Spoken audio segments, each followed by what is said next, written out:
This unprecedented missing aircraft. Estamos ante un misterio de la aviación sin precedentes, se podría decir así. Se está haciendo cada vez más oscuro y estamos aumentando nuestros esfuerzos para hacer lo que se espera. Malaysia Airlines nos está ayudando, todas las agencias y expertos alrededor del mundo nos están ayudando, pero en lo que a nosotros respecta, tenemos que encontrar el avión. 1:32, bienvenidos amigos, esto es Milenio 3 y estamos asistiendo a lo largo de la semana a la escenificación de un enorme, un insólito misterio que seguramente, hay que dejarlo claro, se resolverá, tendrá una solución seguramente lógica. Pero lo que nos interesa esta noche es comprender qué ha podido ocurrir, debatirlo con todos vosotros y no solo eso, el impacto enorme, hondísimo que se produce cuando en esta comunidad hiperglobalizada, este mundo hiperescaneado, este planeta Tierra en el que creemos que todo está perfectamente controlado, va y ocurre lo imposible, lo inexplicable, lo inaudito. ¿Cómo se refleja eso en los diferentes estamentos? ¿Qué ha pasado? No se habla de otra cosa. Una mera observación de los periódicos y medios digitales de todo el mundo da una solución inmediata, clarísima. Entre las 10 noticias más leídas de cada medio, las 10 hablan de unas siglas que dejan de ser crípticas para convertirse en auténtica matrícula del misterio, MH370. Escuchábamos a Azudin Abdul como uno de tantos miembros de la cúpula operativa en Malasia que no sabían ni qué decir. La palabra misterio, enigma, insondable, increíble, nunca ha sucedido algo parecido. Bueno, esta noche vamos a ver que sí han sucedido cosas parecidas. Lo que deseamos en Milenio 3, como desea toda la buena gente del mundo, es que esto acabe en buen puerto y que esas 233 personas no sufran daños. Ahora bien, para esas personas también hay que decirlo, las hipótesis que se están barajando no son nada halagüeñas.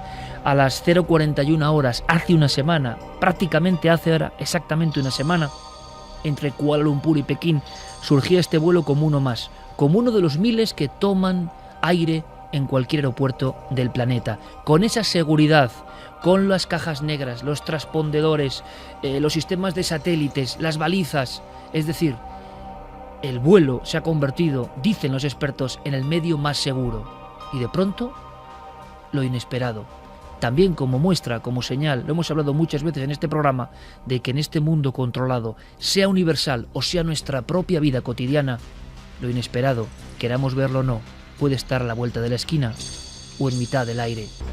Un Boeing 777, modelo de fabricación, matrícula 404, está siendo buscado por más de 15 países. Se está rastreando cada centímetro cuadrado. ¿Os imagináis, amigos, el nivel de percepción que tienen ahora mismo los radares militares de las diferentes potencias? Lo hemos hablado en muchas ocasiones. Años luz nos llevan respecto al material que nosotros empleamos. Y el material que empleamos los usuarios es ya maravilloso. ¿Qué no tendrán, para un caso de estas características, las potencias del mundo? Y después de 7 días, la respuesta podía estar perfectamente, hasta que se demuestre lo contrario, en esos viejos libros, Patrice Gaston, Desapariciones misteriosas, u otros, de títulos todavía más inquietantes y que marcaron a toda una generación en los 70. Aparecían aviones en las portadas, y extrañas nubes, y extrañas posibilidades. Libros como En el limbo de lo perdido. Vamos a tener la última hora, y vamos a vagar por el espacio aéreo, intentando comprender en este cluedo dramático qué es lo que ha ocurrido. El primer ministro, hace escasos minutos, decía esto. Basándonos en nuevas comunicaciones de satélites, podemos decir con un alto grado de seguridad que el sistema de comunicación del avión fue desconectado justo antes de que alcanzase la costa este de la península de Malasia. Instantes después, cerca de la frontera entre los espacios aéreos de Malasia y Vietnam, el transpondedor del avión fue apagado. Estos movimientos son compatibles con una acción deliberada por parte de alguien dentro del avión. La inquietante, no cabe duda, música de Vangelis acompañándonos en esta historia. ¿Dónde estarán esos pasajeros? Se ha dicho incluso que los móviles daban señal. Se han dicho muchas cosas, incluso algo sobre la tripulación, sobre unos pasajeros, 20 en concreto, que pertenecían a una división tecnológica de primer nivel que estaba trabajando con unos chips cuyo cometido era hacer desaparecer de los radares a un avión en vuelo. Se habla de otra aeronave muy cerca del punto de desaparición exacto del MH370, la KL672. Ocurrieron cosas extrañas. Vamos a intentar resolverlo. Hay quien habla, quien va un poco más allá e intenta ir a explicaciones no convencionales, y también les vamos a contar porque somos Milenio 3. Pero ¿qué os parece si brevemente comprendemos un poco lo difícil que es que ocurra lo que acaba de pasar, y a lo cual estamos asistiendo como aldea global? Todos estamos asistiendo minuto a minuto, como nunca antes ha ocurrido en tiempo real, a un misterio. Queremos solucionarlo, queremos resolverlo. Presento rápidamente la tripulación de esta noche. Noel Calero en los mandos técnicos, en los sonidos. Fermín Agustín, nuestro compañero. Santiago Camacho, buenas noches. Buenas noches, Iker. Si me dices con los dedos de tu mano, y tú sabes hacerlo perfectamente, las teorías que ahora mismo, incluso a nivel de vanguardia, se están comentando, ¿cómo podríamos resumir? Accidente, secuestro, suicidio,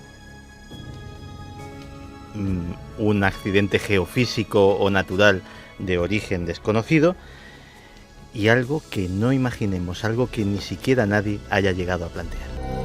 Clara Tavoces, buenas noches, compañera. Muy buenas noches. Vamos a debatir, vamos a ahondar, vamos a comentar qué nos parece a flor de piel, qué está ocurriendo, qué está pasando, porque es insólito, inaudito. Javier Pérez Campos, compañero. Muy buenas noches. Buenas noches. Hay más casos, incluso ha habido casos en España de desapariciones insólitas de aeronaves en diferentes circunstancias. Y son archivos que exhumamos con un gran trabajo de toda la redacción para que vosotros tengáis datos. Por ejemplo, empezamos el vuelo y enseguida vamos conectando con todas las posibilidades. Vías de contacto abiertas. Fermín Agustín también muy atento. Sería milenio3 con número @cadenaser.com, la vía para los mensajes más extensos, como siempre.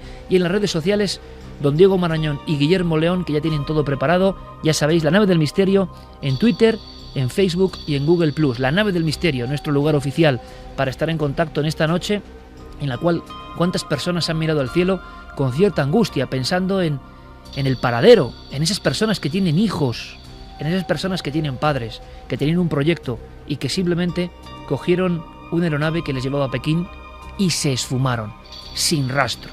Sin rastro en este momento. Si desde luego ocurre algo en estas horas del programa, informaremos en tiempo real. Pero hemos podido hablar con un sinfín de expertos en aeronáutica. Y de verdad, la lección es impagable, porque vamos a saber algo más de lo raro que ha ocurrido. David Guillamón es secretario de comunicación de los controladores aéreos españoles. Es decir, no es un cualquiera. ¿Y qué le extraña a él? La pregunta era muy clara. ¿Qué os extraña a los expertos de lo que está pasando? Aprendamos. Hay un radar en todos los aviones en los cuales nos montamos tranquilamente, porque sabemos que estamos siendo vigilados, que son los radares secundarios, como digo, y que tienen una información básica. Para los expertos esto se llama transpondedor. Y esa palabra que ha salido ahora en todos los medios tiene un significado y es clave, es el carnet de identidad. Transpondedor, primera palabra para apuntar esta noche de misterios. Sí, eso, bueno, habitual no diría, pero ocurre de cuando en cuando. Los controladores aéreos civiles trabajamos con lo que se conoce el radar secundario. Entonces, este tipo de radar requiere de una participación activa de la aeronave a través de un aparato que lleva instalado el avión que se llama transpondedor. ¿Cómo actúa esto? Pues muy sencillo, nuestras antenas emiten una señal de interrogación que la aeronave recibe, el aparatito la procesa y envía una señal respuesta que lo que hace es que en nuestras pantallas de radar nos aparezca no solamente un puntito, como cabría pensar, ¿no?, por lo que hemos visto en las películas, sino una etiqueta en la que viene toda la información de la aeronave, el indicativo, la altitud a la que va, la velocidad, el rumbo, el plan de vuelo que va a seguir y multitud de datos, ¿no? Esto es lo que se conoce como radar secundario. ¿Qué ocurre? Que si por cualquier circunstancia ese aparato electrónico, que es como un transistor, es una radio, ¿no?, bueno, muy sofisticada lógicamente, ¿no?, pero si ese aparato por cualquier circunstancia deja de funcionar, bien porque los pilotos manualmente la apagan, bien porque hay un fallo eléctrico, bien porque el aparato se estropea, automáticamente ese avión para los controladores aéreos civiles es invisible, dejamos de verlo.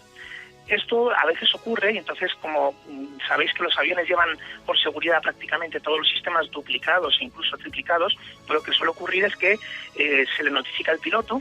Cuando nosotros vemos que desaparece una etiqueta, pues le diríamos, por ejemplo, Iberia 3149, contacto radar negativo. Entonces el piloto cambia de equipo y lo normal es que automáticamente vuelva a aparecer la etiqueta y se siga con la operación normal.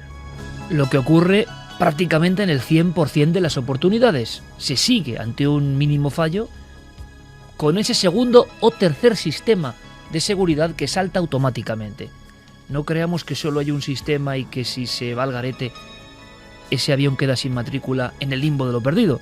Hay muchos más sistemas e incluso de este radar secundario existen otros que saltan para, desde luego, resolver cualquier posibilidad o incidente inesperado, porque en el aire todo está controlado al milímetro.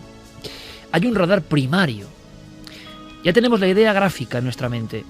Ese avión en el que viajamos tranquilamente por cuestión de negocios o de placer está enviando constantemente a la torre de control y a los diferentes lugares por donde pasa su matrícula, informando de la altitud, de los cambios, al margen de las conversaciones directas de los pilotos. Y es muy bueno poner todo esto claro, compañeros, para luego debatir sobre qué ha podido ocurrir. ¿Y qué es el radar primario? El radar primario es distinto. El radar primario muchas veces además tiene que ver con los radares de defensa, que controlan grandes áreas del planeta y donde evidentemente no pasa nadie violando el espacio aéreo sin que se intervenga de inmediato. Aquí, que sepamos, no ha intervenido nadie. Por tanto, a las 0:41 horas, saliendo de una zona de Malasia y en dirección, curiosamente, a lo que los antiguos investigadores, y también lo vamos a contar, porque es nuestra obligación, llamaban el Triángulo del Diablo, porque había habido muchas desapariciones en esa zona, algo ocurre. Esa matrícula desaparece. Por tanto, los radares primarios tendrían que activarse y seguir dando la señal de ese objeto de grandes dimensiones, aunque no tengan esa matrícula del radar secundario. También le extraña, por supuesto, a David Guillamón que no ha habido información en esos radares tan poderosos. Existe, por ejemplo, lo que se conoce como radar primario, que ese es el radar que nosotros conocemos vulgarmente. Es el radar que consiste en una antena que envía un pulso, rebota en la aeronave, o en la aeronave, o en un cumulonimbo, o en un pájaro grande, y entonces la señal vuelve a la antena y el sistema, por calculando el tiempo que ha tardado la señal en volver, pues te da una posición. En este caso, tiene una posición, no se obtiene ninguna otra información, ni el indicativo ni la velocidad, solo la posición de la aeronave. Pero lo cierto es que en muchas zonas del mundo existe este tipo de cobertura de radar primario. ¿Por qué? Porque se usa mucho, sobre todo para defensa aérea, porque, como es lógico, si alguien quisiera entrar en un país o hacer contrabando con avión, no iba a entrar con un radar secundario para que los controladores dijéramos, oiga, ¿qué hace usted ahí?, ¿no? Y ya tenemos la segunda viñeta de este suceso. Unas áreas perfectamente controladas por poderosos radares que no dejan escapar, vamos, podríamos decir, ni a un ave. Por tanto, un chisme de esta envergadura. ¿Qué ha ocurrido? ¿Qué maniobras han pasado dentro de la propia cabina? ¿Contaban con ayuda la tripulación? ¿Se sabe quiénes eran los comandantes? ¿Se sabe? ¿Tenían algún historial que pueda hacer que sospechemos en torno a una actividad terrorista? Por el momento se descarta. ¿Qué ha pasado? Hemos hablado con Agustín Guzmán. Él es miembro y responsable del departamento técnico del SEPLA y experto en accidentes aéreos. Y el desconcierto es brutal, porque nadie sabe qué está ocurriendo a día de hoy. Lo normal es que a las 24 horas tengamos información precisa en este mundo hipervigilado de todo lo que ocurre. Es lo desconcertante de este caso. Hombre, ahora mismo cualquier opción es válida. La verdad es que si no sabemos dónde está, si estas balizas no han emitido ninguna señal, puede haber ocurrido cualquier cosa. También lo que es extraño es que, hablando del radar, de los radares militares son independientes de los sistemas que tenemos nosotros de localización, por una cuestión evidente de defensa, ¿no? Entonces, si yo estoy defendiendo mi espacio y tengo radares militares, porque estos radares militares no siguieron obteniendo datos de este avión, que lo tenían que tener localizado y controlado. Estamos hablando con los máximos responsables en España que vigilan y hacen esa gran labor de vigilancia del espacio aéreo. y están tan desconcertados como todos nosotros. Estáis escuchando Milenio 3, como siempre en la cadena SER, y nuestra obligación y nuestro interés es daros todos los datos. Por ejemplo, si ocurriese algo dentro de una aeronave, algo por ejemplo como una amenaza terrorista, como un intento de secuestro, ¿qué pueden hacer los comandantes o el comandante y su segundo piloto? ¿Qué pueden hacer? Hay incluso una serie de códigos más o menos disimulados que se utilizan como claves internas para que llegue a donde sea preciso la información de auxilio sin dar ninguna señal a esa persona que ha entrado en la cabina y ha intentado violentarles o dar algún mensaje o amenazarles o incluso dispararles. Todos esos supuestos perfectamente controlados están por parte de las organizaciones aéreas internacionales. David Guillamón nos cuenta los protocolos. Hay que decirlo, nos cuenta hasta donde se puede contar, porque esto sigue siendo un poco el libro secreto de la aeronáutica. Son códigos internos para saber que uno, como cuando se pulsa la alarma bancaria bajo el mostrador en un atraco, pues son cosas que no tienen por qué saberse dónde están. Lo que extraña, por ejemplo, a este hombre, a este secretario de controladores de comunicación de controladores aéreos españoles, es por qué ni siquiera hay una señal de SOS que se puede mandar de muchas formas en el momento inmediato a una supuesta rebelión en cabina o algo inesperado. Escuchamos. Hay unos protocolos, ¿no? que seguimos los pilotos y los controladores para que los pilotos, de manera discreta, puedan hacernos saber a los controladores que están siendo objeto de lo que llamamos interferencia ilícita. Cuando eso ocurre, a su vez, los controladores avisamos, como es lógico, a nuestros supervisores. Bueno, ahí se desencadena todo un protocolo, ¿no? Los supervisores al jefe de sala, al ejército, en fin, al Ministerio del Interior, etcétera, etcétera, ¿no? Y ahí así que se pone en marcha todo un protocolo que trasciende con mucho la labor del controlador, aunque sea el controlador, por así decir, el que tenga la responsabilidad primera de detectar que algo raro está ocurriendo, ¿eh? Hay formas distintas, sutiles, porque se trata de que en su caso el secuestrador no se dé cuenta, pero bueno, como os comentaba, pues no sería correcto, ¿no? Divulgarlas, vaya. Entendemos el secretismo, evidente y lógico, y también nos da nuevas pistas que tenéis que ir acumulando. Queremos saber vuestras teorías, ya sabéis, Nave del Misterio en las redes sociales y milenio3con@cadenaser.com. ¿Por qué es importante? Porque podemos aprender. Porque yo creo que la magia del misterio, la enorme magia del misterio y el privilegio de hacer este programa es que uno se entera de cosas que realmente quizá nunca se hubiera interesado por ellas y son importantes. Ahora yo sé, por desgracia, ante un accidente de este tipo o un incidente misterioso de este tipo, cuando vaya en un avión sé muy bien cosas que antes no sabía. El misterio siempre enseña por sus recovecos y caminos. Lo que le extraña a Miguel Ángel Ruiz, buen amigo de este programa y responsable técnico e informático del aeropuerto de Parallas en Santander, es que no hubo alarma, que en ningún momento hubo alarma. Por lo tanto, las personas que llevaban a los mandos ese avión MH370 estaban haciendo algo, estaban conchavadas con supuestos secuestradores, sabían lo que estaba ocurriendo, estamos precipitándonos y son totalmente inocentes. Le extraña mucho a este responsable de un aeropuerto español en el aspecto informático técnico. No se recibió la señal lógica que se recibe ante cualquier tipo de incidencia, por menor que ésta sea. Sencillamente que nadie activó ningún tipo de alerta, porque tienen varios métodos, ¿no? Pero lo normal es comunicar con radio por cualquier incidencia que se pueda ocurrir, comunicar con radio con el controlador aéreo, con control de tránsito aéreo, o si no, hay otros tipos de códigos, como podrían ser, por ejemplo, poner en el transponder, en el aparato que apagaron, por ejemplo, poner el código 7500, lo cual significa que sin que se genere ningún tipo de comunicación oral, que el controlador sabe que el piloto está queriendo indicar que ese avión ha sido secuestrado. El problema, quizás en el caso del vuelo del 370 de Malaysia Airlines, es que los secuestradores parecen entender bastante del funcionamiento interno de la aeronáutica y quizás eso sugiera pues que hay una cierta especialización en el terrorismo que ellos hacen, ¿no? Por haber apagado el transponder y por no haber generado ningún tipo de comunicación. el avión estrellado en tierra o en el mar. Hay un sistema de cajas negras y de aerobalizas que realmente de inmediato transmitirían una señal. Es decir, estamos viendo que un vuelo hoy en el 2014 en cualquier lugar del mundo es una caja hiperconectada con casi todo.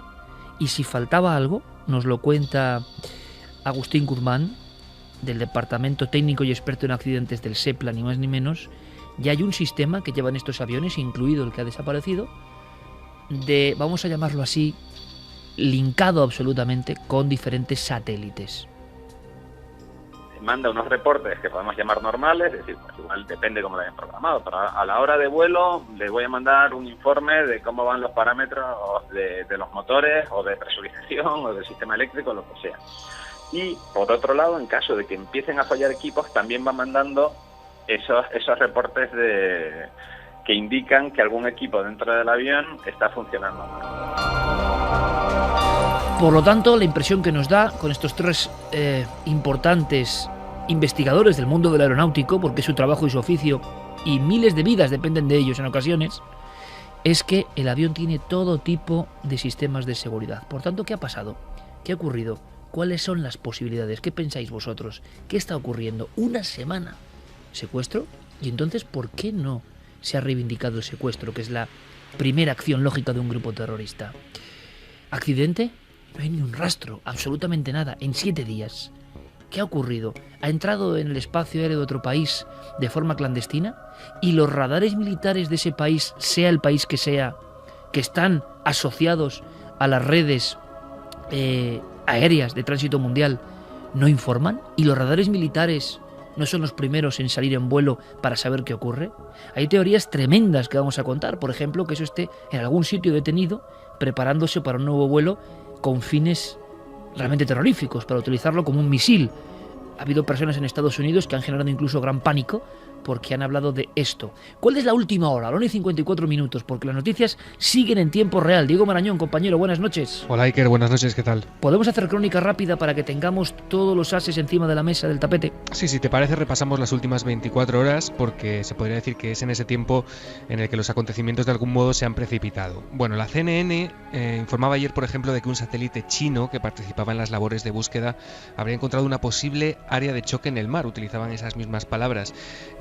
Hablaban de 3 imágenes que fueron publicadas a los pocos minutos por el gobierno chino, que se habrían obtenido el pasado domingo 9 de marzo sobre las 11 de la mañana. Aunque estas imágenes la verdad es que no parecen corresponder a ningún tipo de restos, el motivo por el cual no han sido reveladas hasta ayer, Iker, por el Departamento de Ciencia y Tecnología del gobierno de China, lo desconocemos como tantas cosas alrededor de este episodio. También ayer, medios locales de Malasia, diarios regionales, informaban de que la policía de aquel país estaba registrando los domicilios de los 12 miembros de la tripulación que se encontraban a bordo del avión. Estaban buscando cualquier tipo de pista, pero quien sin duda se ha apuntado el gran tanto mediático en las últimas horas ha sido el Wall Street Journal. Fue este diario el encargado de revelar que el vuelo MH370 habría seguido volando durante al menos 4 horas después del último contacto con la torre de control y de que el radar perdiera su contacto. Bueno, este periódico citaba datos del motor que habían sido recogidos de forma automática por varios centros de gestión y según esas lecturas se podría decir, y así como hemos escuchado al principio del programa, lo ha confirmado hoy mismo hace apenas unas horas el primer ministro de Malasia, que el avión podría haber girado en pleno vuelo y sin avisar, que es lo extraño, lo que nos contaba Miguel Ángel Ruiz. Me permito recordar, Iker, en este punto que esta información en concreto ya circuló el pasado domingo, hace hoy ya casi una semana, la misma información, y fue desmentida, o si no desmentida, sí pasada por alto de forma deliberada por Malaysia Airlines en un primer momento. De hecho, la aerolínea ha confirmado hoy que efectivamente contaba con información por satélite que revelaba el desvío del avión desaparecido, pero que se habían visto obligados a decir que, que dada la naturaleza extremadamente grave de la situación, sin precedentes, como hemos escuchado, habrían decidido no divulgar esos datos en público hasta que lo ha anunciado hoy el primer ministro. Pocos minutos después de esta información de ayer, el New York Times, en su edición digital, aportaba más datos en este sentido y añadía que el avión no solo habría cambiado una vez de rumbo, según ellos hubo varios cambios, y además el aparato habría experimentado diversos cambios importantes de altitud. El Malay Mail, que es un diario local de Malasia, recogía las palabras de los familiares también ayer. Muchos familiares estaban reunidos en el Hotel Everly y al escuchar estas informaciones, se mostraron esperanzados de que con todos estos datos pues pudieran encontrar el avión y de que sus ocupantes estuviesen bien. Un optimismo, Iker, que contrasta con una nota que lanzaba hoy mismo Reuters y que apuntaba, a la luz de las señales procedentes del aparato, a la posibilidad de que este pudiera haberse quedado sin combustible después de tantas horas de vuelo, estrellándose contra el Océano Índico. Y por último, en las últimas horas, es muy curioso porque el corresponsal en materia de seguridad de la BBC, que se llama Frank Garner, lo leí hace apenas unos minutos, dice que los investigadores están centrando ahora mismo sus pesquisas no solo ya en los miembros de la tripulación, sino en todos y cada uno de los pasajeros. Está comprobando uno por uno si cualquiera de estas personas había tenido un historial reciente pues de problemas mentales, de conflictos familiares o si pasaban por un estado de estrés máximo. Y cita, además, el caso de un copiloto de las líneas aéreas de Etiopía que hace solo 4 semanas secuestró su propio avión para exigir asilo político en Suiza. Aunque los expertos dicen y aseguran que el asunto de los secuestros aéreos ha descendido, que era una cosa, por ejemplo, que en los años 70 fue realmente grave y que precisamente la tecnología actual, después de los tremendos casos del 2001 de las Torres Gemelas y similares, ha decrecido. Es que hoy en día es mucho más difícil hacerse con un vuelo y no llamar la atención en este mundo, como decíamos, hiperconectado.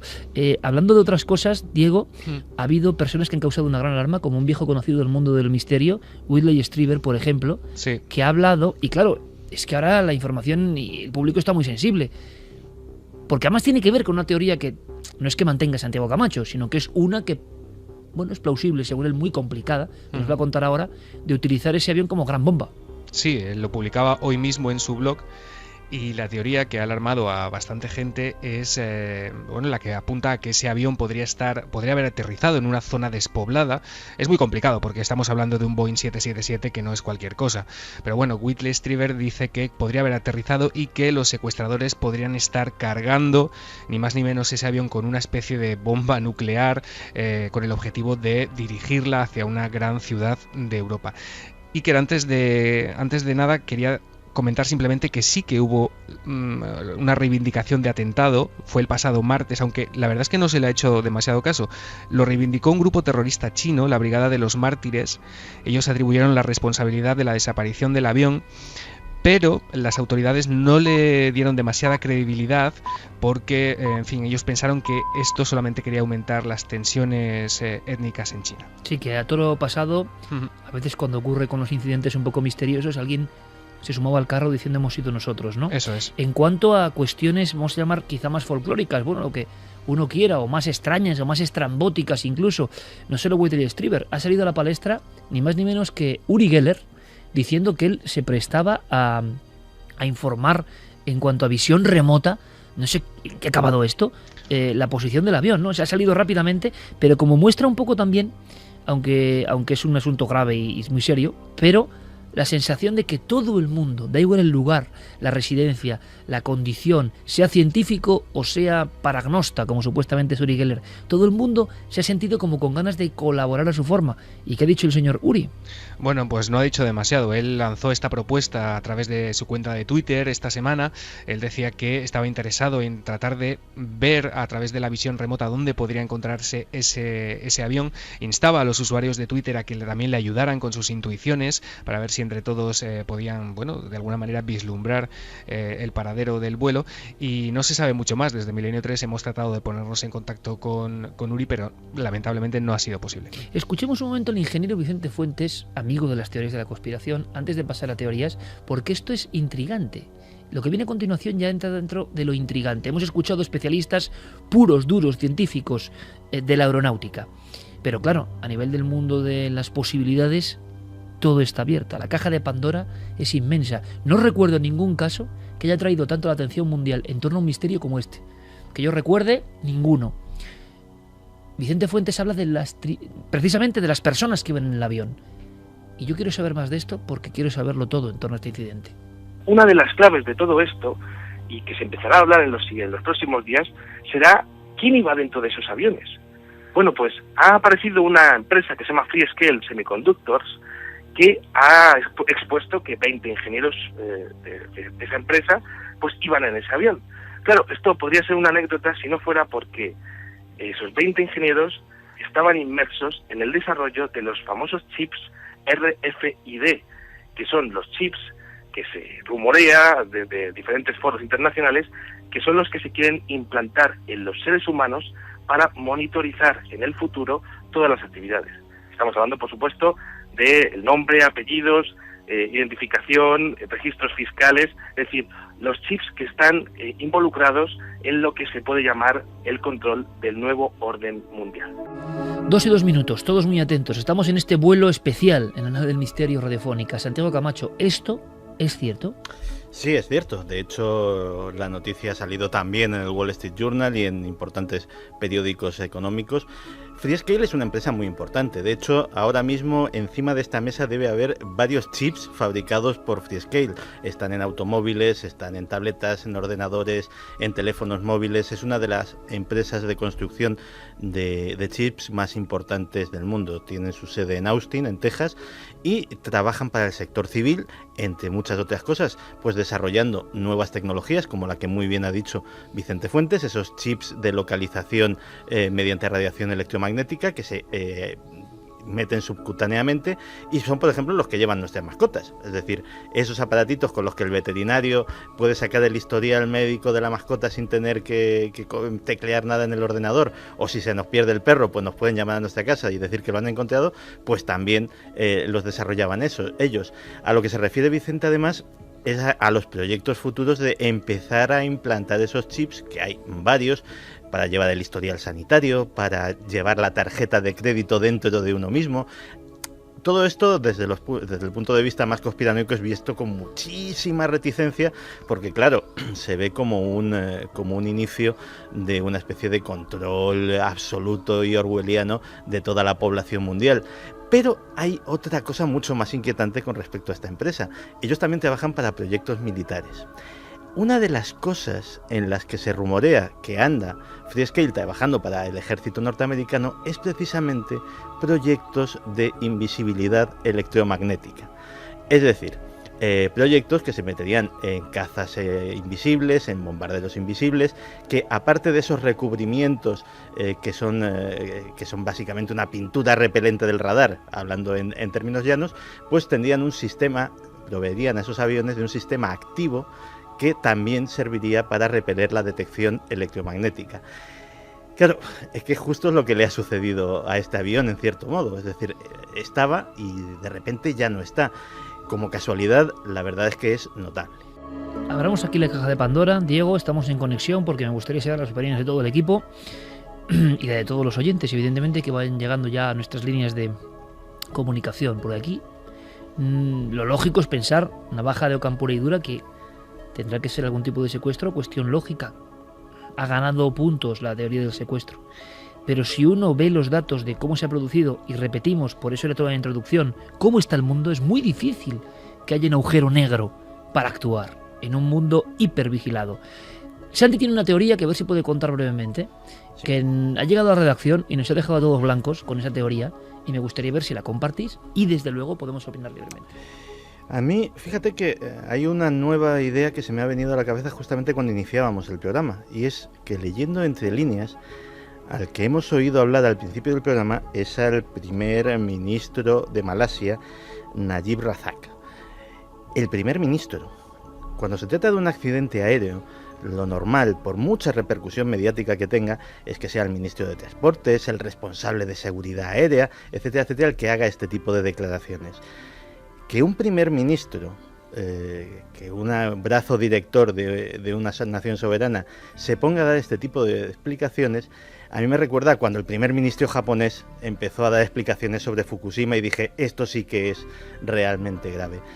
Pues llevo desde que supe esta historia dándole vueltas a una posibilidad remota, pero no imposible. De hecho, fíjate, sobre esto mismo, la agencia Associated Press preguntó a un experto norteamericano en seguridad aérea que se llama Alan Diehl y les pusieron una teoría muy parecida a la que voy a exponer ahora mismo.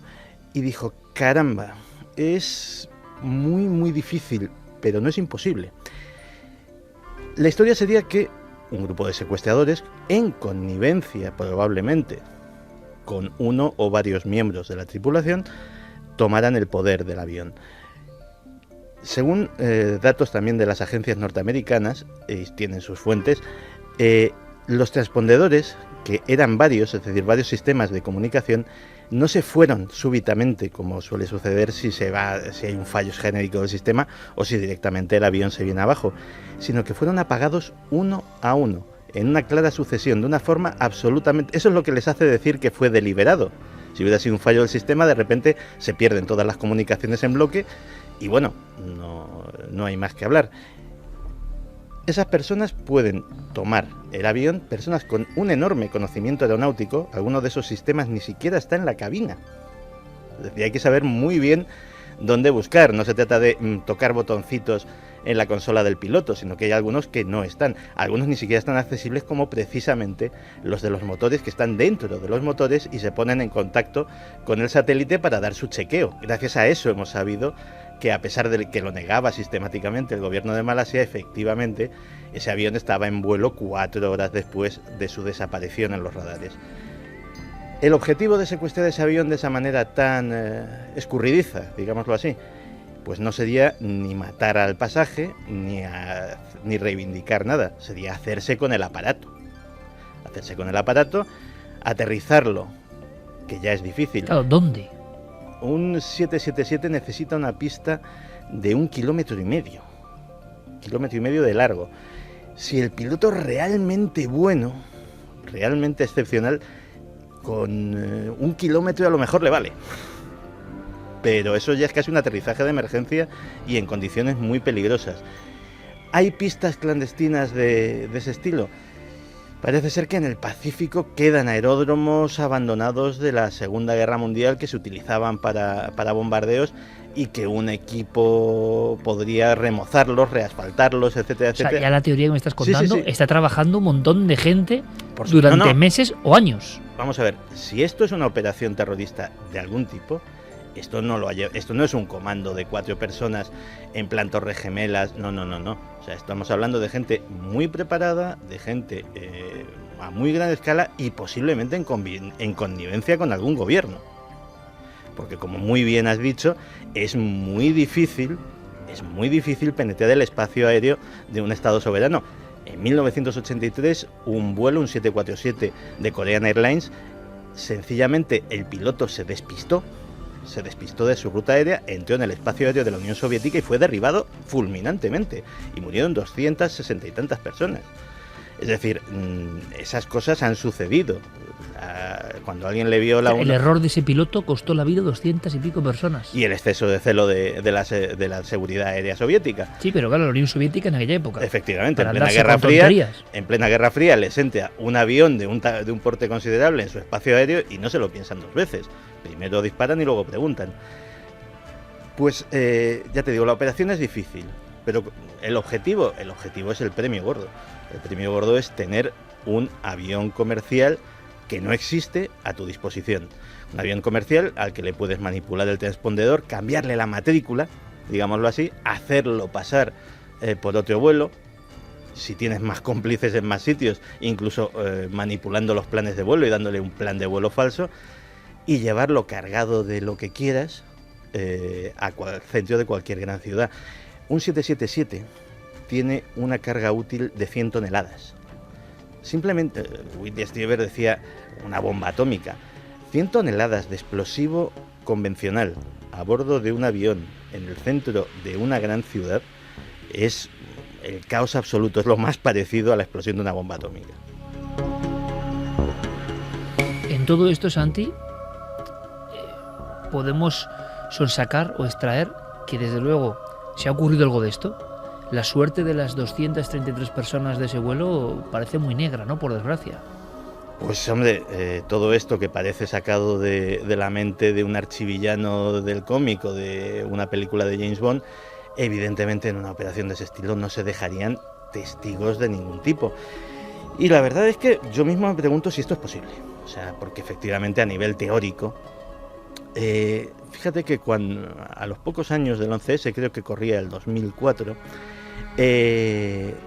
los servicios de inteligencia británicos interceptaron un plan de Al Qaeda para hacer algo parecido, pero con un barco. Se trataba de secuestrar un carguero de gran porte y modificarlo levemente para que cambiarle un poco la apariencia y que pasase por un determinado barco que sí tenía un plan para atracar en el puerto de Londres, y ese barco cargarlo con lo que se llama una bomba sucia, un artefacto nuclear que no explota propiamente, sino que contaminaría toda el área urbana de Londres. Es decir, a alguien ya se le ocurre, a mí de hecho yo he pensado en esta teoría pensando en este precedente, y la verdad es que meditando sobre si es posible o no, se me vino a la mente una frase que no sé de quién es, pero que alguien me dijo una vez, y que fue que todo es imposible hasta que alguien lo hace. Clara, Javier, Diego, opiniones, si vosotros tuvierais, es muy difícil, muy complicado, ¿no? ¿O qué es lo que más os llama la atención? ¿Qué es lo más asombroso? ¿Por dónde van los tiros? Es que es dificilísimo, imagino, opinar sobre esto, ¿no? Pues sí, porque además tampoco nosotros somos expertos, aunque estamos conociendo hoy muchísima información que yo creo que siempre viene bien conocer, tener esos datos, pues posiblemente nuestros oyentes, o como me ocurrirá a mí cuando coja un próximo avión, lo miraré con otros ojos, lo veré de otra manera y me fijaré en algunas cosas que hasta ahora no me había fijado, ¿no? Pero una de las cosas que quizás llama la atención, y a lo mejor tanto secretismo, que hay un misterio, está claro. Hace una semana que un avión ha desaparecido y no se sabe absolutamente nada. En parte tiene que ver, yo creo que con el gobierno y con la aerolínea, que están siendo bastante opacos a la hora de transmitir la información. ¿Pueden saber más de lo que están contando? Yo creo que sí, que ellos tienen que saber algo más, y que de hecho, es decir, cuando se ha producido esta detección de que ese avión estuvo volando por lo menos al menos 4 horas más desde que teóricamente desaparece, claro, los familiares cuando esta información dicen, pero bueno, ¿desde cuándo sabían esto? Lo tenían que saber evidentemente desde hace tiempo, y incluso se dijo ya anteriormente, y como se ha visto a lo largo de todas las informaciones que hemos ido conociendo, se ha incluso negado o quitado importancia, ¿no? Entonces esa opacidad yo creo que es lo que también le está dando un halo de misterio. A lo mejor si esto hubiera pasado, no sé, en Estados Unidos o en otro lugar, tendríamos mucha más información ahora. Javi. Yo estoy con Clara en que da la sensación de que nos están ocultando información. La impresión es que tenemos piezas dispares para armar el mismo puzzle. Es imposible, faltan piezas además, y eso es algo obvio. Pero fíjate, yo, indagando un poco en las teorías más extremas de conspiración, llegué a toparme con algo que me hizo sorprenderme hasta qué punto la gente desconfiaba de las versiones oficiales. Y hay teorías tan sorprendentes como que esto se trataría de una estrategia extrema de marketing viral. Se ha llegado a hablar de eso en un principio, claro, y eso es tremendo porque demuestra el mundo en el que estamos. Y gran parte del público, que ahora nos podemos llevar las manos a la cabeza porque ya somos conscientes de que esto es muy serio, pero durante un tiempo se habló de posible marketing viral. Cuéntame esto porque es de no creérselo. Es una muestra de desconfianza brutal hacia los medios de comunicación, hacia las fuentes de las noticias, y que lo que viene a decirnos, ya desde el primer momento, desde que desaparece el avión, empiezan a aparecer similitudes en todos los foros, pues de la semejanza con la serie Perdidos, donde un avión se estrella, desaparecen sus tripulantes, sus pasajeros, y van a un lugar un tanto misterioso, ¿no? Pues lo sorprendente, claro, algunos a la idea que se apuntan es que al creador de esta serie, JJ Abrams, es ya de por sí el rey del marketing viral. Él es famoso porque sus películas, sus series, son anunciadas de una forma muy peculiar, lanzando algunos pequeños datos, falsos trailers donde se leen algunos números que metidos en cierta página web te llevan a otra información. Es una especie de pistas que él va soltando. Lo más sorprendente es que de repente aparece una información que adelanto ya que resulta ser falsa, pero que en algunos medios se toma como cierta, y es que JJ Abrams, este personaje, había sido requerido por las autoridades para analizar y conocer todo lo que estaba ocurriendo en la desaparición de este vuelo. Entre otras cosas, decían que porque él se había documentado para la creación de esa serie Perdidos. Cuando, claro, de repente aparecen incluso unas falsas afirmaciones de este personaje que se inventa un medio de comunicación satírico, de estos que de vez en cuando cuelan noticias, pues algunos dan por hecho que efectivamente este director de cine y de series está metido ahí. Y eso ya es lo que genera tal desconfianza que llega a hablarse, Iker, de que los propios pasajeros del avión serían incluso actores que habrían ocultado a sus familiares que estaban metidos en esa promoción de algo que estaría por venir. Increíble, tan increíble como lo que ha sucedido, y también un poco espejo del mundo en el que vivimos.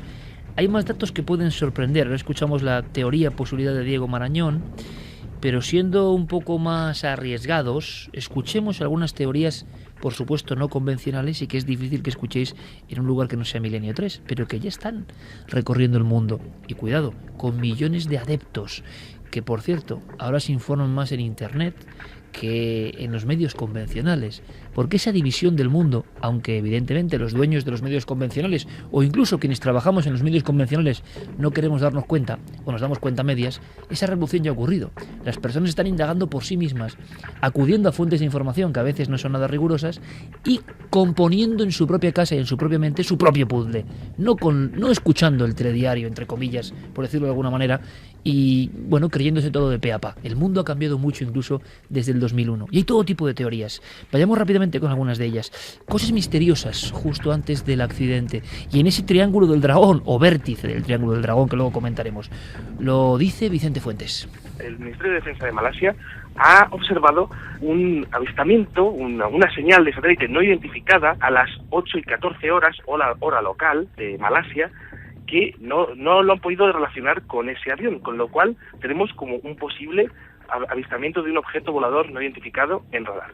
Luego hay otros dos temas que son interesantísimos. Uno, si empieza a mirar las grabaciones de Flight Radar 24, que es un programa que hace un monitoreo de todas las señales de los aviones del mundo, se da cuenta de que hay otro avión del que no se ha hablado absolutamente nada, que es el KAL-672, que hace 2 cambios de dirección justo cuando está en esa primera hora del avión de Malasia desaparecido, y además está muy cerca de él. Es interesante porque ese avión KAL-672 llega a desaparecer de los radares justo unos segundos antes de que el avión de Malasia también desaparezca. Seguimos en nuestro vuelo. KAL-672, no sé, Diego Marañón, tú que estás con todos los datos, central de datos, si se ha sabido algo más de estas siglas que ya han salido y se acoplan en muchas informaciones al misterio de la desaparición del MH370.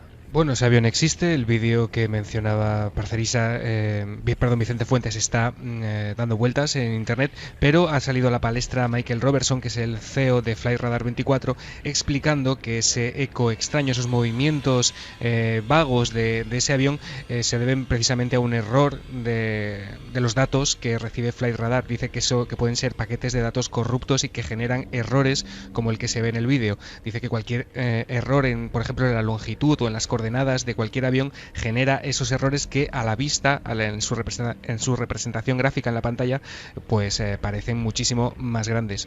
Pues vaya como falla el programa también, ¿no? Bueno, sí. Si genera errores cada 2x3. Me estaba comentando precisamente ahora mismo Guillermo en tiempo real que no es un programa muy fiable porque se basa en datos que también aportan los propios usuarios, no es algo tan técnico como parece. Perfecta la nota de Guillermo León, porque además imagino que esta explicación solo habrá echado más leña al fuego, ¿no? Las personas, desde el punto de vista quizá de la inexperiencia o de recibir la información, como decimos, a través de la red, estarán diciendo justo hay un error en un avión cerca del otro, ¿no?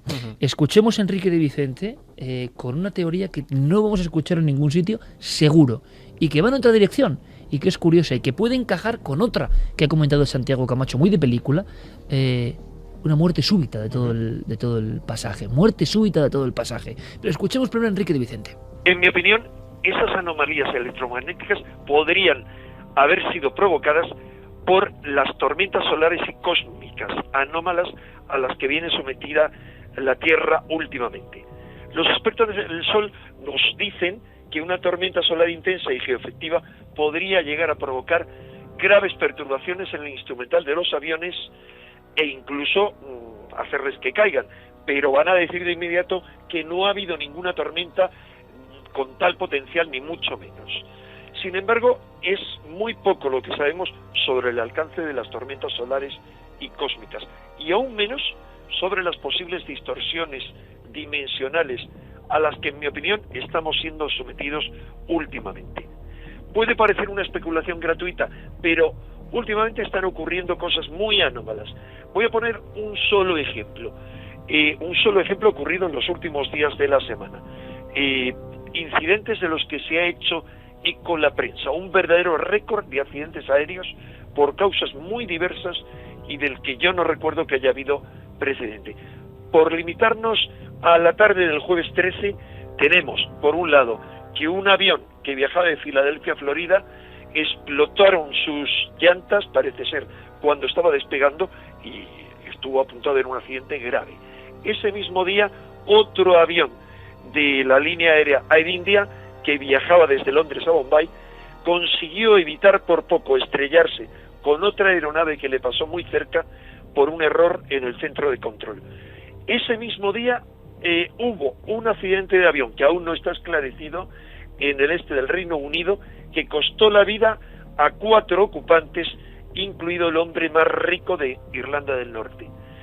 El día anterior, el miércoles, murieron 5 personas en un accidente de una avioneta ambulancia en el sureste de Colombia. Y bueno, no solo eso, sino también el jueves, entre el miércoles y el jueves, un buque petrolero se desvaneció de forma misteriosa tras haber cargado petróleo en Libia. Cabría la posibilidad de pensar que hay una causa común, y lo extraño es que nadie lo plantee. Santi, una posibilidad de película dramática, esa muerte súbita de todos los pasajeros del vuelo. ¿Cómo se explica? Sí, esa es la teoría del accidente puro. Los que sostienen esta teoría aducen que una despresurización súbita de la cabina puede provocar que todos caigan en la inconsciencia y que, bueno, el avión permanezca volando con el piloto automático hasta que se le acabe el combustible. Parece muy raro, pero ha sucedido. Sucedió... O sea, el avión va sin rumbo, sin control, y toda la tripulación muerta. Y todo el pasaje. Es decir, una despresurización absoluta. Es decir, imagínate que por alguna razón hay una brecha en el fuselaje, o se rompen todas las ventanas, o una de ellas, o parte de ellas, y pues esto sucedió en 1999. 1999, una mezcla de un incendio en cabina y esa súbita despresurización hizo que los pilotos perdieran el conocimiento o murieran a los mandos del avión sin poder hacer absolutamente nada. Ese avión estuvo volando con el piloto automático conectado hasta que finalmente, a la altura de Dakota del Sur, se acabó el combustible y cayó. Sobre esto que acaba de comentar Santi, me gustaría reflexionar sobre ello un poco, ¿no? Porque, claro, se ha dicho tanto que al final ya una no sabe qué pensar. ¿Realmente el avión hizo un giro inesperado de cambio de ruta? Porque si fuera así, entonces esa teoría no nos serviría. Es que, y además esa teoría, aparte de todo, no explica la mayor, que es quién le fue dando a los botoncitos del corte de los sistemas de comunicación. Es decir, la última comunicación es estremecedora. O sea, el último contacto del piloto con la torre de control es todo bien, buenas noches, la más absoluta tranquilidad. Y después de eso, el misterio. Después de eso empieza a desaparecer todos los sistemas de comunicación y esa etiquetita desaparece de la pantalla de los controladores y nunca más se vuelve a saber de este vuelo. Otra teoría arriesgada, aún más allá, que conecta este caso, que sería la última teoría, ¿no? Pero desde luego, si pasa el tiempo, ojalá no, y empezamos a no saber nada, dentro de otra semana no sabemos nada, y como siempre ocurre, parece increíble, pero todo el mundo se irá olvidando del fenómeno. Ahora mismo nos parece imposible, porque todo el planeta está con la suerte de esas personas y con su paradero. Pero siempre ha ocurrido, es así el ser humano. Irá perdiéndose la atención y el sitio en los medios. Entonces solo determinados libros que hablan de desapariciones encontrarán un hueco en sus páginas, pues para este caso como uno más, como ahora vemos otros que nos parecen historias muy antiguas y que vamos a reconocer de nuevo. Teorías arriesgadas, la dice en este momento, la suya, el investigador y también amigo de la conspiración, David Parcerís. Escuchamos. Que en plena era de la tecnología tenga que pasar esto resulta inverosímil. 42 barcos, 39 aviones peinando un área de 100.000 kilómetros cuadrados y no sean capaces de encontrar un avión de más de 200 pasajeros, pues la verdad, es una incógnita. Pero doble incógnita, porque para mí no puede estar sumergido bajo el mar, porque los familiares llaman a los móviles y dan tono, lo cual indica que aunque estos móviles estuviesen bajo una burbuja de aire bajo el mar, es imposible que haya radiofrecuencia. Por lo tanto, yo descartaría que el avión haya caído en el mar. Y básicamente creo que hay solo dos posibilidades. La primera, la más lógica, un secuestro. Pero claro, no se han recibido las exigencias de los secuestradores, ni hay rescate ni hay nada. Cabe preguntarse, ¿acaso quienes han secuestrado el avión no son terroristas, sino alguna otra entidad quizás gubernamental? Segunda posibilidad, ya, pues si en los próximos días este avión no aparece, pues podríamos pensar, tal vez, en un caso de desaparición al estilo de Triángulo de las Bermudas.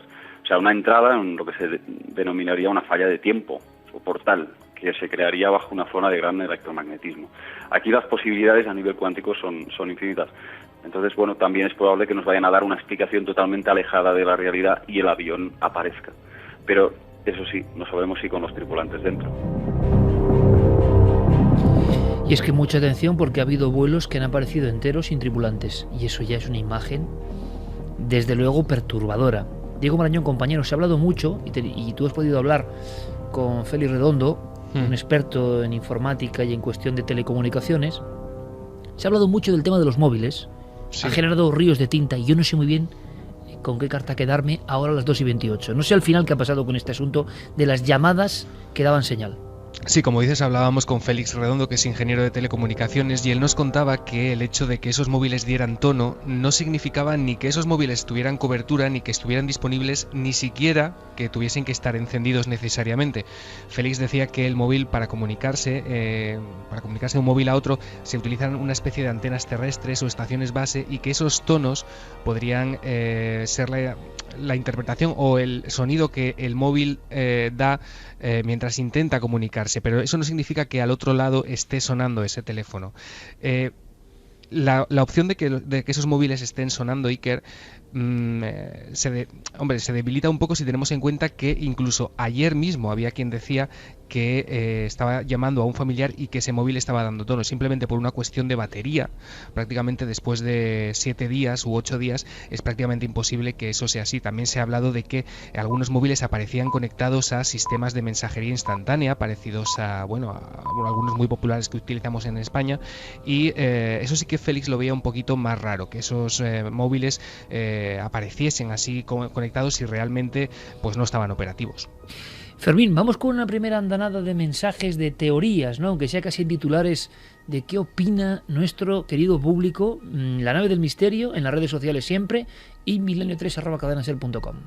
Buenas noches, Iker. Baurk dice: no entiendo cómo con tantos sistemas de geolocalización que tienen los aviones desaparezca uno como si nada. Óscar Utrilla: no creo que estén en ningún triángulo de las Bermudas o limbo, más que nada porque los móviles todavía dan señal. Si estuvieran, digamos, en otra dimensión, los móviles no sonarían, imagino. Miguel Ángel dice: no entiendo cómo con la tecnología GPS que tenemos, no ya la civil, sino la militar, no es localizado el avión. Y si es porque se desconectó el sistema GPS, ¿por qué se puede apagar desde el avión? ¿No debería estar siempre encendido por seguridad? Esto es interesante porque lo que nos han contado es que por mucho que tú desconectes los sistemas manualmente desde el avión, siempre hay una serie de vectores que comunican el avión con tierra. Es decir, que uno puede silenciarlo totalmente, ¿no? No, de hecho, ya te digo que esa precisamente fue la pista que ha dado más que hablar. Es decir, cada X horas, por ejemplo, cada uno de los motores del avión tiene un pequeño sistema que se comunica con un satélite y que da un check-in de cómo va funcionando, porque si se detecta una pequeña falla, automáticamente pues eso se recibe en la compañía y automáticamente pasan a hacer la revisión pertinente. Es decir, hay como decía uno de nuestros invitados, prácticamente cada sistema de seguridad está duplicado, triplicado, es obsesivo, pero precisamente en esa redundancia reside la seguridad de los millones de personas que toman un vuelo todos los días. Es decir, no es mentira, no es un lugar común. El transporte aéreo es es estadísticamente el medio de transporte más seguro que hay. Con lo cual todo esto es rarísimo. Si David Parcerisa me dice que el avión se ha ido a otra dimensión, es que es casi para creérselo, porque es todo tan absolutamente anómalo que cualquiera que venga con una teoría, a día de hoy todo está abierto. Ángel de Murcia me preguntaba si durante un asalto lo suficientemente rápido podrían no dar opción a los pilotos para alertar a la torre de control, y si en un mundo donde estamos todos tan controlados no se puede saber el perfil de los pasajeros. Espero que todo termine bien, aunque todo pinta muy feo. Estefanía Avaro dice: el gran caballo de Troya del siglo XXI, miedo da. Jesús, ni los mejores guionistas lo podrían hacer mejor. No me creo nada de esta teoría de pasajeros actores. Ernesto Cabello: desgraciadamente creo que el avión pudo caer en el agua tan profundo que no es posible localizarlo.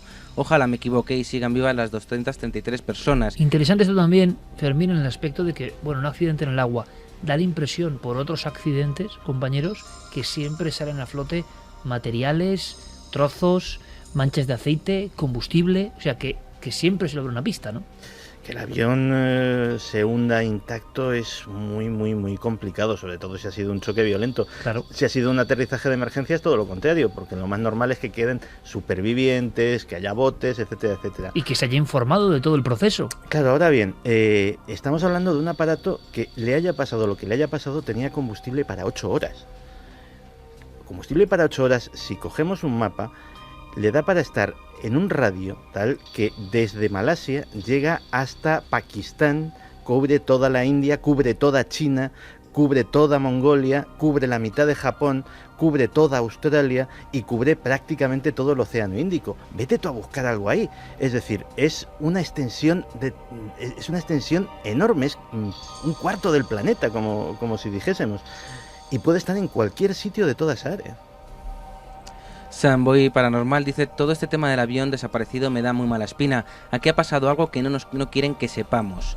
Dover Babel dice: si es un secuestro debería tener ayuda externa para la circulación aérea, a no ser que sigan un avión cuya ruta conozcan.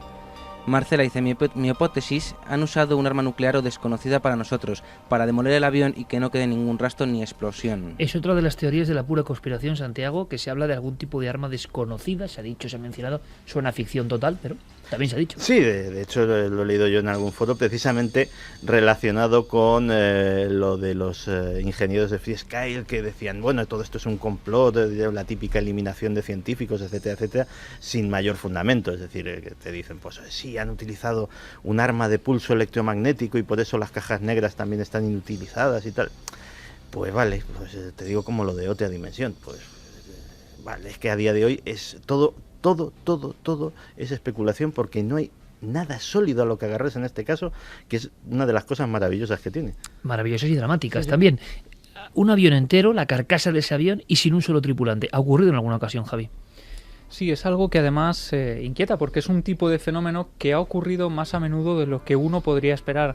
En el libro de Patrice Gaston que mencionábamos antes, Desapariciones misteriosas, se recogen algunos de estos casos. Uno de ellos, por ejemplo, de los primeros que se recogen, 24 de julio de 1924, en el desierto de Mesopotamia, ni más ni menos. En un Irak, lugar, actual Irak. claro, muy especial.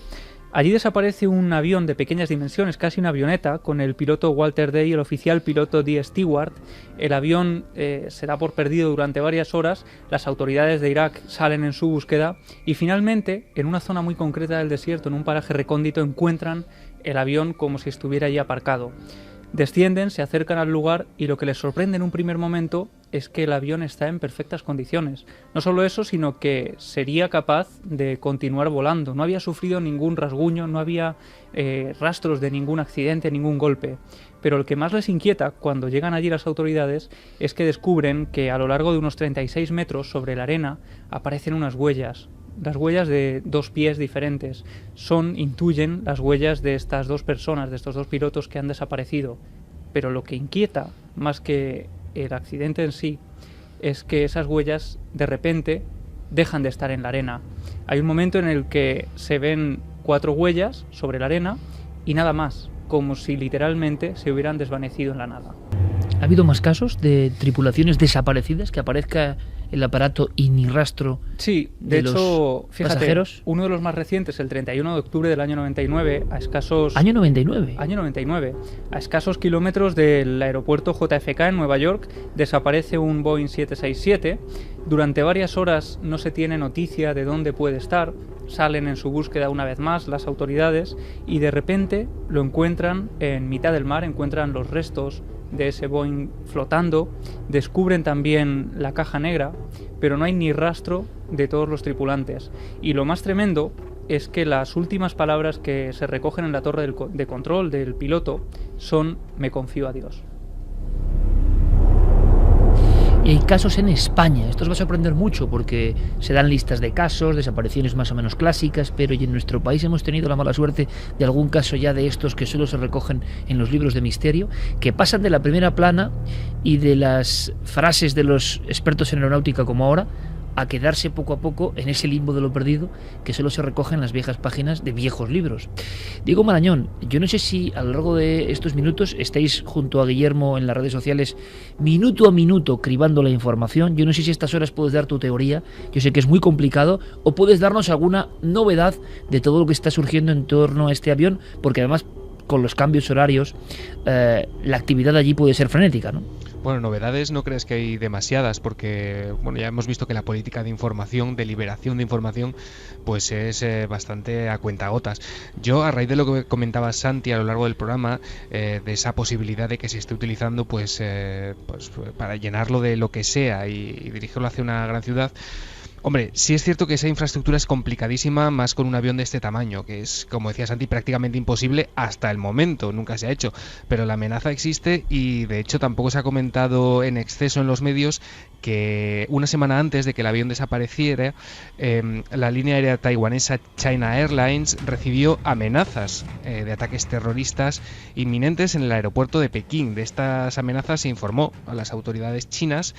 Y bueno, tanto esa información como la grabación de la conversación, porque se recibió una llamada de un individuo que al principio hablaba en francés y luego cambió a idioma chino, todo esto se transmitió a la Administración de Aviación en China. Así que, como vemos, a falta de una explicación más probable, supongo que la del atentado en este punto es la que tiene más peso. La verdad es que uno no sabe qué pensar, Iker. Lo que está claro, y creo que estamos todos de acuerdo, es que nunca hemos asistido, por lo menos en estos tiempos modernos de superinformación constante, a un suceso similar, ¿no?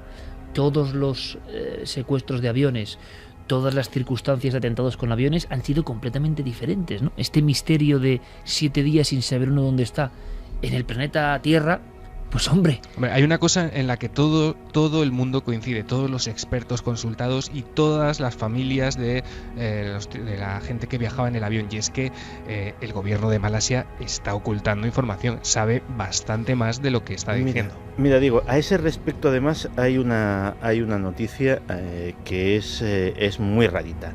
Desde que empezó esta crisis, o al menos desde que a las pocas horas surgieron los primeros rumores de que podía haber habido la mano humana, que no había sido un accidente, este asunto, la Interpol se ofreció, como suele hacer en estos casos, a colaborar en una posible investigación con el gobierno de Malasia. La Interpol podía pues dedicarse a investigar a los pasajeros, a investigar los antecedentes de los pilotos, podía ser muy útil en muchísimas cosas. A día de hoy, todas y cada una de las reiteradas ofertas de ayuda de la Interpol han sido denegadas por el gobierno de Malasia. Y nadie sabe por qué. Y el FBI también. El FBI al principio dijeron que se había desplazado todo un equipo para ayudar en la búsqueda, y el FBI, el propio FBI, desmintió esa información diciendo que que sus servicios no habían sido requeridos.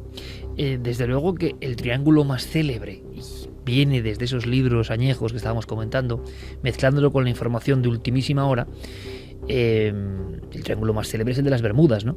Resulta que hay otros triángulos. El triángulo se llama lugares o áreas donde ha habido una cantidad tremenda de desapariciones, accidentes.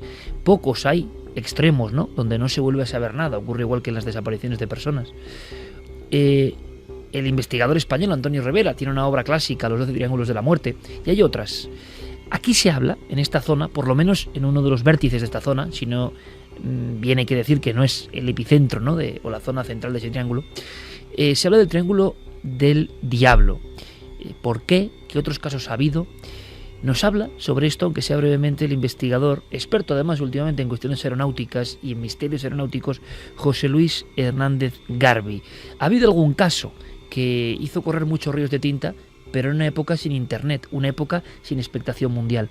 Desapariciones muy raras, prácticamente a la vera del lugar donde dio su último mensaje de buenas noches, este MH370. El vuelo 739 de una compañía charter que se llamaba Flying Tiger, que se produjo en 1962, era un avión que transportaba soldados norteamericanos a Vietnam, y en una zona relativamente próxima donde ha desaparecido el avión de Malaysian Airlines, pues desapareció sin dejar rastro. Nunca más se volvió a saber de él. Sus 93 pasajeros y todos los miembros de la tripulación pues fueron dados por desaparecidos. Además da la coincidencia de que este vuelo desapareció en una de las zonas con más misterio que hay en nuestro planeta, ¿no? Igual que existe también el Triángulo de las Bermudas, pues ha hablado en muchas ocasiones del Triángulo del Diablo, que se sitúa precisamente en la zona en la que desapareció este avión. Recordemos ahora, en este momento, a las 2:43, el caso del Capitán Boado, bien conocido de todos los oyentes del mundo del misterio. Esa tripulación, 7 personas, uno de ellos militar muy interesado en los ovnis, y su último mensaje: vamos hacia un gran sol, y la desaparición total en el mar de Alborán, es decir, enfrente de las costas de Almería, que sería uno de los triángulos que aparece siempre en los libros que hablan de este tipo de misterios. Fermín Agustí, compañero, es una muestra de cómo el impacto global de este vuelo desaparecido está rodeando el mundo, ¿no? Y está dando mucho que hablar, tanto que Milenio 3 ya es trending topic en Twitter. Gracias. Pues sí, la expectación generada por este asunto, todo el mundo nos preguntaba, sinceramente, si íbamos a tocar el tema. Tanto que queremos ofrecer otros casos no tan conocidos, por ejemplo, en España. Atención, porque esto son palabras mayores, ¿no? Es decir, ha ocurrido en nuestra piel de toro, o surgiendo de nuestra piel de toro. Sí, en nuestra península, en nuestro país, ha habido casos de desapariciones muy desconocidos a los que casi solo se puede acceder, Iker, a través de las hemerotecas, de la prensa, porque no son localizables a través de Internet. Uno de ellos, por ejemplo, los DC-3 en los años 80 fueron casi una flota maldita, porque a lo largo de todo el mundo hubo varios que desaparecieron de forma súbita y repentina. En España tuvimos 2 casos de desapariciones muy extrañas. Uno de ellos sale del aeródromo de Cuatro Vientos y no se vuelve a tener rastro de este. Pero uno de los más extraños ocurre el 31 de diciembre de 1971. Es un Nord 262 que viaja desde Argelia hasta Mahón. Cuando está a unas horas de haber despegado, está ya en aguas de territorio español, muy cerca, a unas millas de Palma de Mallorca, se deja de tener contacto con el avión. No se sabe absolutamente nada de ellos. Hasta tal punto que se pide también a algunos comandantes que salgan en busca de este avión. Y en este caso, Iker, tenemos una doble sorpresa, porque el comandante español que va mapeando, digamos, el mar desde su avión, descubre una gran cola de avión semi-hundida, descubre incluso un torso decapitado flotando en el agua, unas maletas, así que pide refuerzos, acuden a esa zona y creen que se trata del avión que ha desaparecido. La sorpresa llega cuando, después de indagar, se dan cuenta de que ese no es el Nord 262 que había desaparecido rumbo desde Argelia. El artículo de prensa que hace referencia a este caso termina con una inquietante pregunta. Decía: ¿de quién son los restos que aparecen y dónde ha ido a parar el avión desaparecido con 30 pasajeros? ¿Me quieres decir que sobre esos 30 pasajeros no se volvió a saber nunca más nada? Nada. De hecho, antes de entrar aquí, claro, yo pensaba que podría tratarse de un recorte de prensa y que quizá semanas, meses, incluso años después, podría haber aparecido en algún breve algo referido a este avión.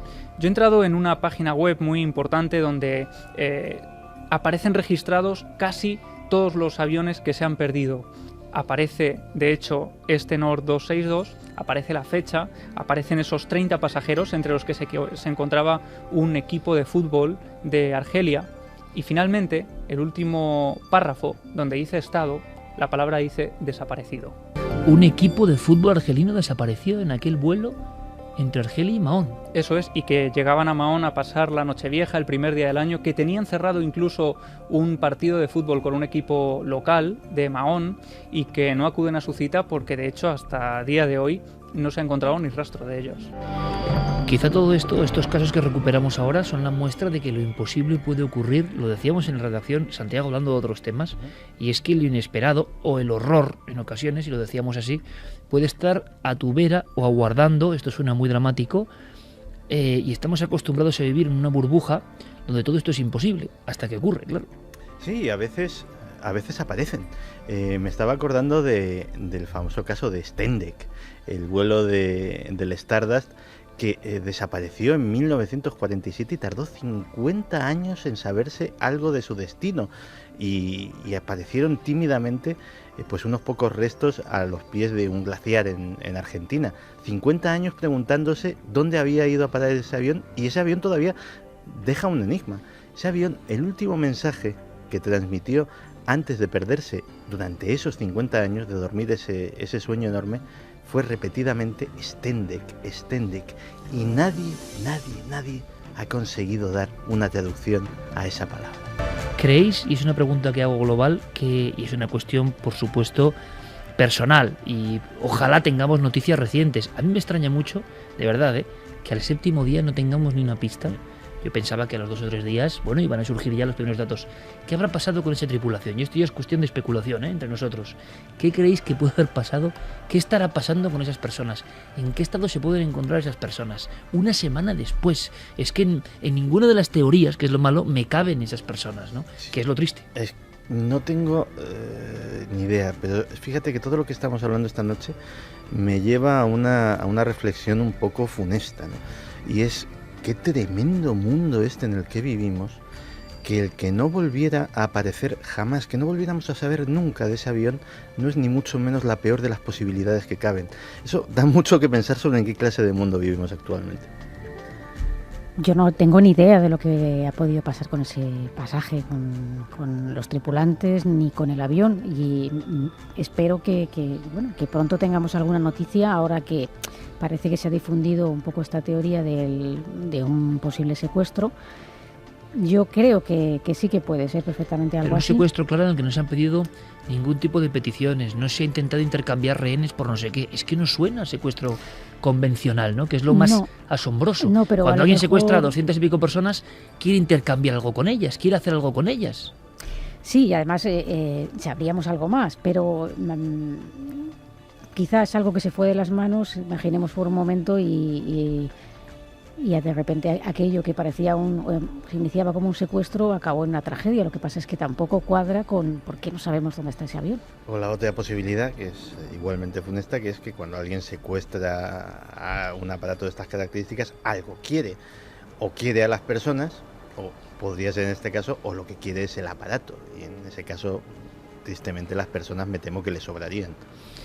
Fíjate, lo tremendo además es que al final hablábamos de la navaja de Occam, y aquí es que no hay navaja de Occam que valga. Cualquier posible teoría se desmorona con 4 argumentos. No hay argumentos para defender ninguna de las teorías. Todas son posibles hasta tal punto, como decía Santi, que incluso la de la puerta dimensional nos es válida.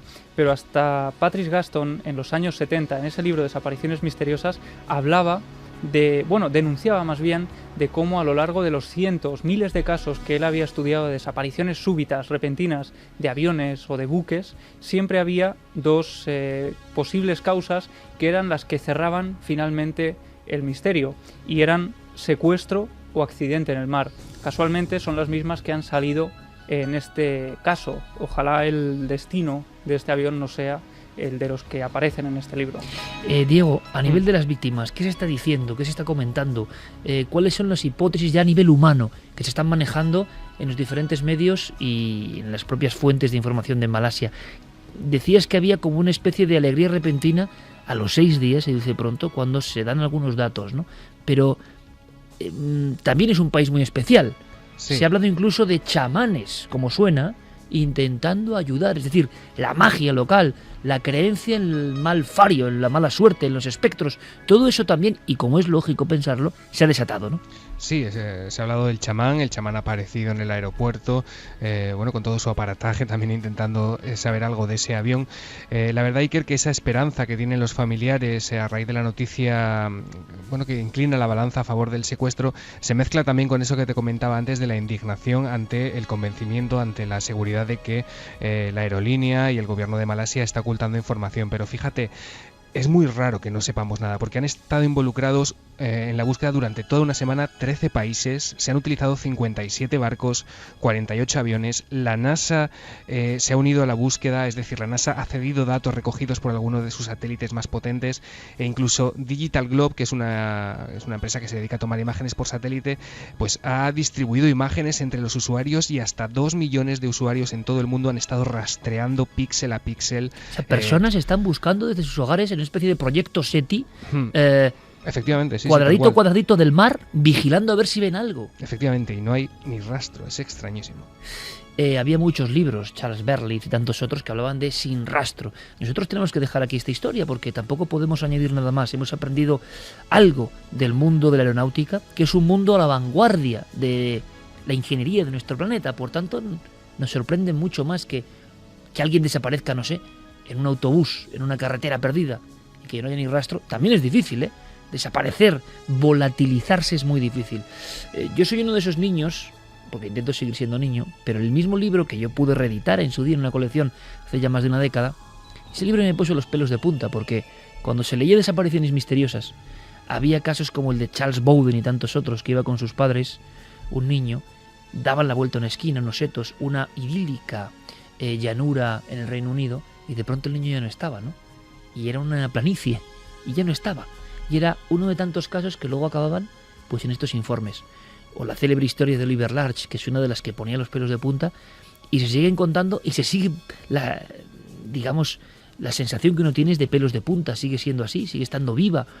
Personas que desaparecen y dejan las huellas en la nieve, como Oliver en Indiana en 1890, su padre le manda por agua al pozo, hay unas voces que van surgiendo de las alturas y solo quedan las huellas, como ha contado antes Javi, del caso del desierto. Es decir, hay sucesos que ya solo comprendemos desde el punto de vista casi tocando con la ficción, o lo que pueden contar algunos libros ya muy viejos y que no tienen sentido en este mundo de las computadoras. Y sin embargo, ojalá no sea así, da la impresión de que este caso de Malasia, si no se resuelve pronto, si no ocurre algo pronto, algo inesperado, y sea cual sea la solución, nos va a sorprender a todos.